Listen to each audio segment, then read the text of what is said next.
Hello mga dudes at uli tayo ay nagbabalik dito sa Pilipinas at ito yung ating first time o first day ko ng biking dito sa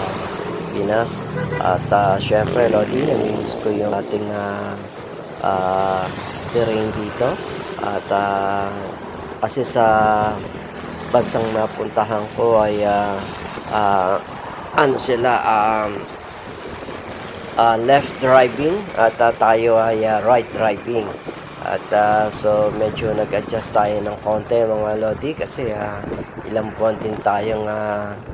left driving ano po at ang mga sasakyan doon lodi ay baliktad sa atin ano. Tayo ay tumatakbo ng kanan lane at sila naman ay tumatakbo ng kaliwang lane, so medyo